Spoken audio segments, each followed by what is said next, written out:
Muga wae anggon kumah-kumah budayan karep kanthi sarawase. Muga wae kaya ngono ya, Kakang. Mergo wis tak antep yakin panggon milih sampeyan ya. Nganti saben dinane tansah tak kiwake aku ngenake terus dadi kewajiban. Kabeh ing buse kanggo mulyane ukuran urip. Mergo iki dunia wis katengen ana ing kadipaten. Nganti aku ketemu karo kowe ning pikir sedang kene. Satenane aku arep pamit karo kowe. Arep pamit. Aku gagal moro ning omahe Kakang. Jalaran nalika semono aku tanpa jejeban supaya jamasi pusaka kabon kadipaten Pati. Lan sing tak wenehi pusaka kuwi mau Kakang. Saka petungku yo jangkep 40 dina. Mengko aku bakal moro ning Kakang. Mengko bakal boyong pusaka ning Kadipaten Pati. Mengko yen wis ana kerampungan aku. Yen pancen kabeh mau wis dadi kewajibane sampeyan, aku manut kok, Kakang. Yen kula aku jalan. Rene kanca ruangmu wis bali iki bisa bali. Sampeyan sing hati-hati. Yen wis aku ya, Kakang.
Bupati Kembang Jaya ki ngutus marang aku supaya njupuk bentuah sing sampean tayuh ku mau ta. Dadi kowe ya ora lali. Ora to, Kang. Ndak ora kesusuan. Ya mestine kesusuan wis darep-arep Kanjeng Bupati kok, Kang. Tenan. Ndani tak jupukno. Iya, Kang.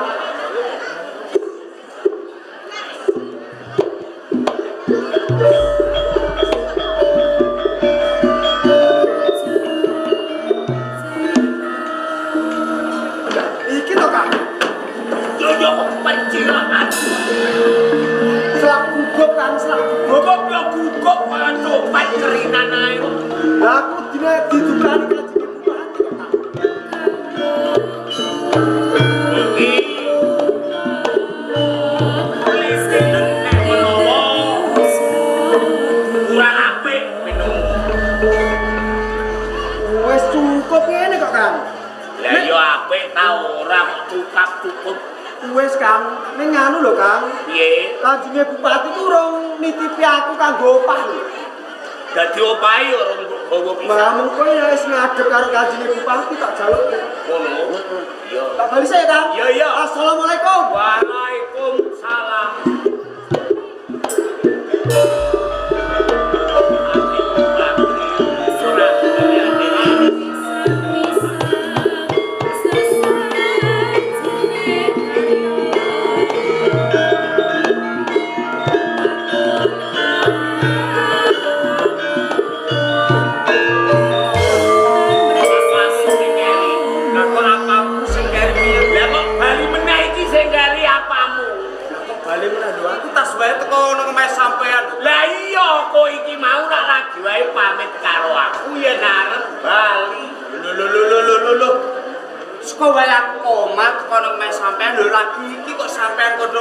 Aja gojek.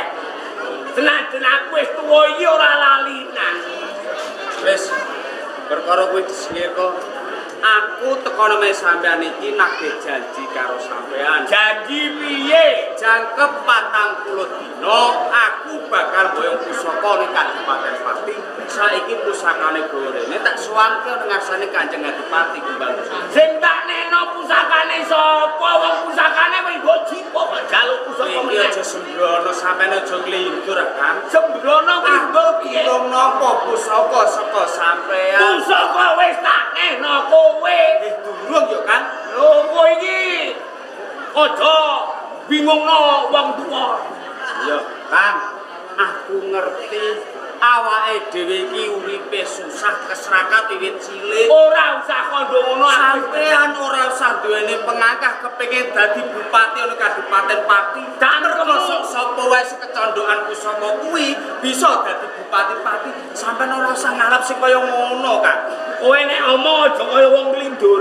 Nglindur piye? Aku dadi empu iki wis nrimo. Kowe kok ngomong aku kepengin dadi bupati kan tak. Lah nyatane pusaka sampeyan gawa ora Kowe tak neno kowe kok jek jaluk pusaka. pusaka gorene kok. Kang ora usah sampeyan iki selak gorene. Pusaka gorene mengko sampeyan tak kene Kowe omah. tojokno aku pusaka mbok jaluk. Iya.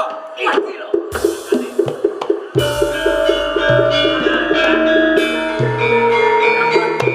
Apa? Wiwit cilik aku ngajeni karo sampeyan. Aja salahno karo Prabu yen to iki dina wani karo sampeyan. Karepmu nek kowe wani mergo aku mbok pojokno. Kang, pusaka kagono Kabupaten Pati yen nganti wal saka tangan totoane nyawa. Aku ora ngerti perkara kuwi. Mergo aku iku mangkane nek pusaka tak neno kowe. Saiki gorene Kang. Ora. Gorene apa? Ora iso. Anjir sampeyan.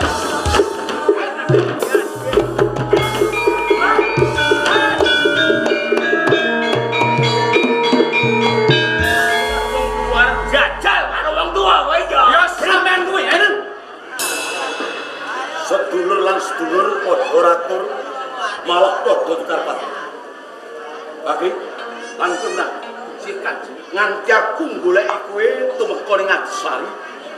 Jalaran janjiku 40 dina aku ngepenginake pusaka kaben pati papat cacahe bakal tak pundhut. Pangapunten saderengipun Kanjeng. Panjenengan kusumanten pusaka ingkang nampi menika kula. Nanging ingkang jamasi Kakang Bakri pusaka kula pasrahken kalian Kakang Bakri. Dadi sing jamasi dudu kowe nanging Bakri. Sameneika wonten astanipun Kakang Bakri. Oh kaya ngono. Bakri, Kula Kanjeng. apa bener kandhane adimu yen to sing jamasi pusaka iku? Nggih. Jang ke-40 dina kula pusaka tak suwun. Pusakane sinten? Pusaka kaban pati. Pusaka pun dijaluk adik kula Pranggi. Ora ya Kang sampeyan iki malah berano. Lah kowe mbok tampani kok yo. Cukup. Brang, cedak apa bener kandhane sedulur kuwi? Mboten Kanjeng babar pisan kula mboten nampi pusaka saking Kakang Bakri menika mboten. Lah ning pratelane Bakri yen to pusaka dipasrah lawan Kula mboten badhe ngiyanati kalih panjenengan Kanjeng. Pusaka tasih dipunastuk Kakang Bakri. Bakri, Kula kowe iki aja mayang-mayangke aku. Aku iki bupati lan pati. Pusaka bapak cacah kuwi kagunganku. nggih. Yo kene kowe wis nampake kelawan Pranggi, Pranggi selak yen ora kok wenehi. Modyan niku lho. Pusaka pun kula enene adik kula Pranggi. Alah urip yo Kang urip. Piye? Cukup. Yen ngono aku ngerti. Wong menawa kowe wis tau ketemu kabar marang sapa pawongan keng kecondokan pusaka siji Wulakanigara, loro Kiai rambut pinutung telu sabuk tali wangke papat krincing gumbala geni bisa bakal dadi bupati ana ing Kabupaten Pati. Ora gampang. Ora satenga menungso senajan to kadunungan pusaka papat cacah bisa jemejer dadi bupati. Lan kowe, Brang, nalika kowe tak pasrahi pusaka papat cacah. Aku wis wanti-wanti lan kowe. Ana salah siji pusaka sing ilang. Kowe totoane nyawamu. Dene saiki pusaka kagungan pati papat cacah Suralmi. Mula ijole ra mung cukup nyawamu nanging uga nyawane Bakri.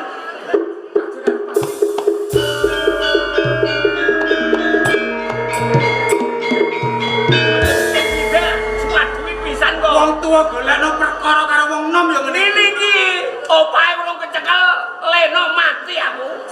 terus piye, Kang? Nyawane iki totoane. Ngene. Nalika kowe pasrah pusaka karo aku.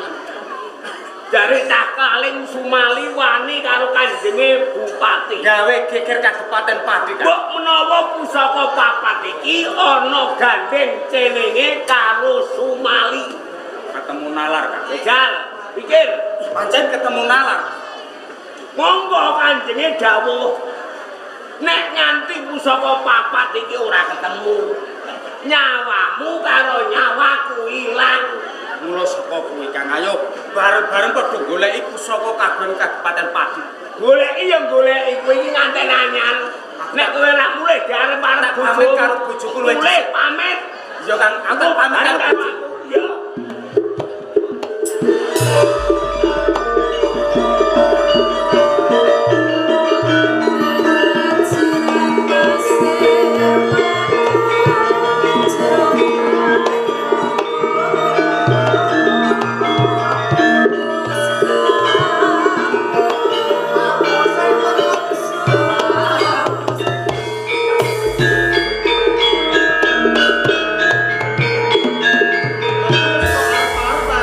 Sampeyan mau pamit karo aku lho, Kakak. Jebule Tri Lastri nganten anyar lho pisah sedelok wae kok rasane saobah polaku sing ana ning kelakuane mripatku kowe dhewe kok Tri Tenan kok piye, Kakak?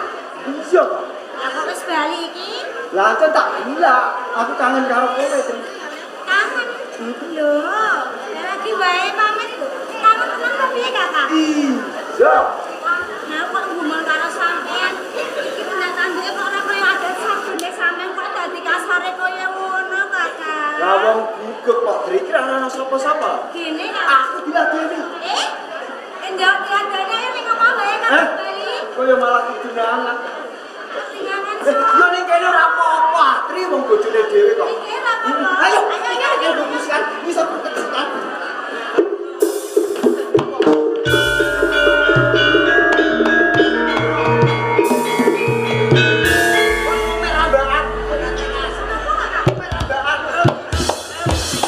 Bojomu meragi ki aku. Lah kok kowe malah cedak karo lanang ya karepmu iki piye to, Tri? sebrono kowe malah mepet karo wong mek rambakan ayo karo kowe Tri Kowe aja percaya. Bojomu ku meragi ki ya aku. Kayak manusia sing awu gawar dudu bojomu. Sampeyan akan meranggi. Iya, aku bojomu. Tri aja ngono ah Tri aku bojomu malah Kok isih ora percaya? mateni wong ya bung tenan ya bung tenan mateni wong aku bojomu kok penyah-nyah ngono Tri Lah mergaki iki bojomu. Kok malah bingung bojomu iki sing ngerti. Iki ora usah bingung. Bojomu meragi ki mung siji yo aku. Mestine ku ndene titikan, Tri. Iya. lah nek buktine abang tenan ya aku repot ora wani Tri lho iki bojomu tenan kok yo bari ibar Kowe mesti ndene titikan. Iya ya Kakak. Ya, aku kuwi apal.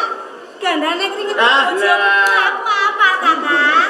aku kulino nganggo minyak sinyong-nyong lho Tri njajal iya kok ora Iya, gandane. Iya, Ya kok padha kabeh. Padha piye? Padha Padha kecute. Alah, minyak sinyong. Lah saiki umpama gandane padha saiki dumuken gedhe dawane. Dawane. Iya. Iya, coba.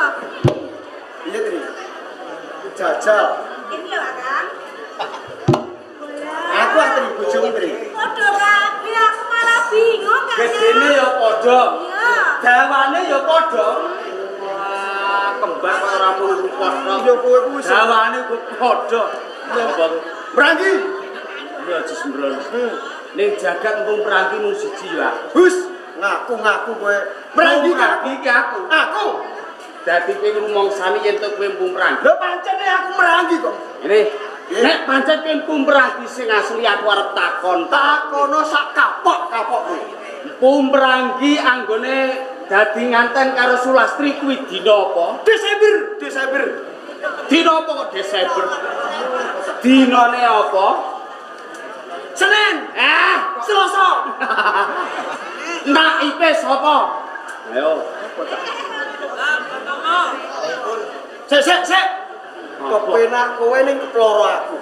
Mengko yen aku lho kok kondo panane kowe kari ngipet. Yen pancen ke Merangi sing asli sapa? Jajal. Lah dinane apa nggone nikahan? Anggone nikahan kuwi dina Kemis Pahing. Cocok. Kemis 8 Pahing 9. Bener apik tibane pas. Naipe Mbah Muhammad Ali. Bener, Mbah Mahmud ora iso mangkat diganti Mbah Muhammad Ali. Lho, ya Bener. pancen lunyu ilat. Wong Merangi ki aku. Lho, nggih.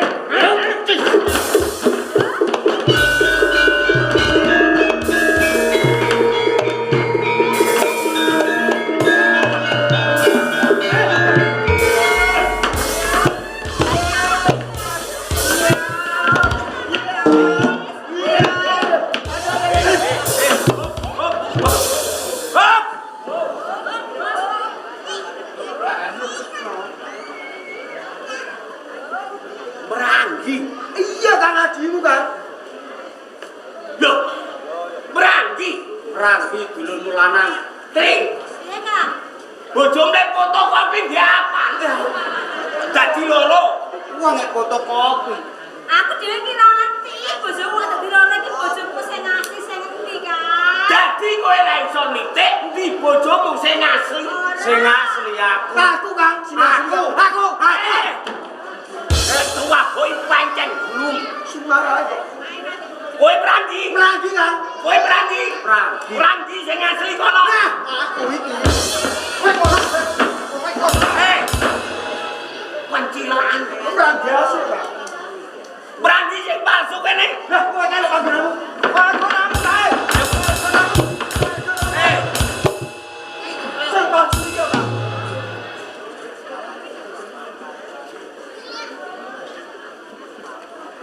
Merangi sing asli ngrangkul adikku Lastri.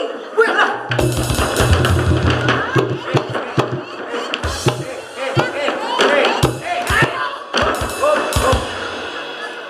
Wah peyok iki wadiku. Merangi sing asli siji kono, sing asli siji kene. Gandeng Lastri gak ono sing rangkul tak rangkule. Sampai ini kok malah Cekau kowe Merangi. Merangi. Kowe Merangi. Merangi Kang. Ini Prenggo Lastri adikku. Yen perkara iki ora ndang tak adili mesake adikku. Bener kan? Merangi sing asli. Angger gelut karo aku menang. Aku percaya yaiku Merangi asli. Aku wani. Wani? Wani. Wani? Wani Kang, wani. Ora usah kesuwen. Ayo diwiwiti.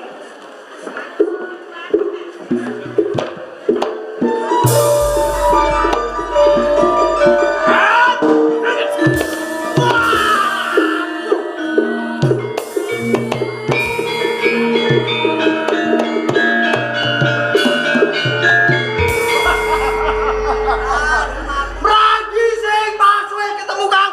Ayo dibalik. Iya Kang.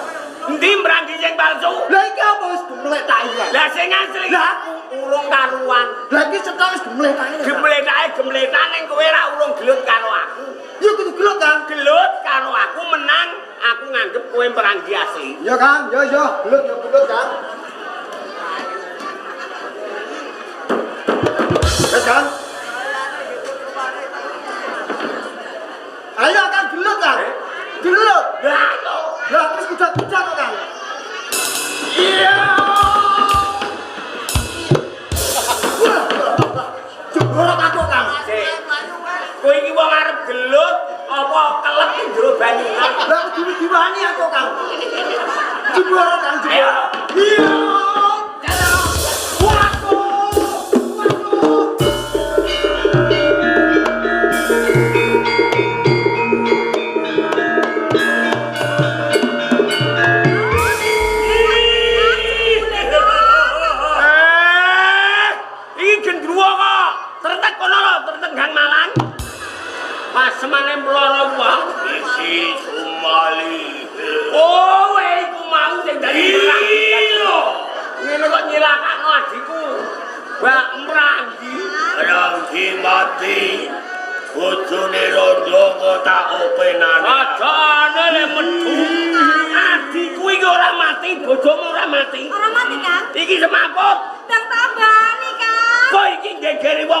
tambane aku lek tambane wong semaput iku ora duwe. Ora duwe. Tambane wong semaput sing gawa kowe.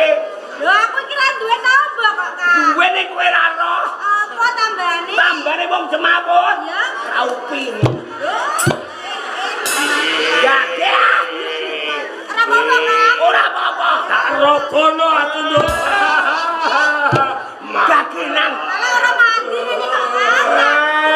Aku wong daplo mbok apusi. Lah kamu sampe Ora ana ngono iku panggonane ning kene iku ora ana.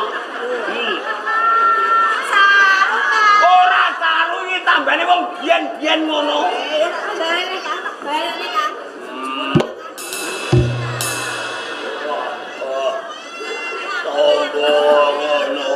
Andane ora usah ning gone apotek. Iya, mandi ya, Kak. Gondo apa lek kowe lek? Kaya terasi, Kang. Iku ora terasi. Lah apa? Sirup rasa stroberi. Stroberi kok ngene. Barang Ora. Iki lho sing kembali kowe. iki lho sing ngembari kowe wong kondang kraling Sumali. Kok nganti kuwi membo-membo ngene aku apa karepku?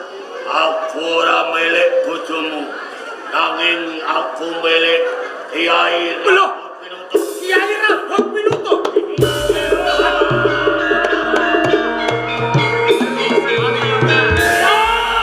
Jaluk.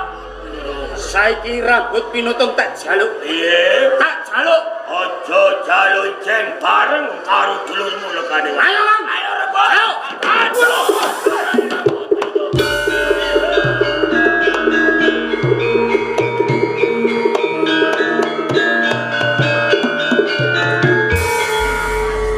Kok kowe semua Palu.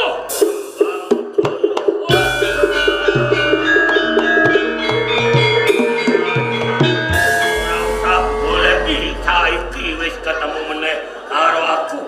Ayo tandokno kembang Jaya apa Sumali sing ngeang Tak kerwarek apa bang sembadani. Hai Sumali.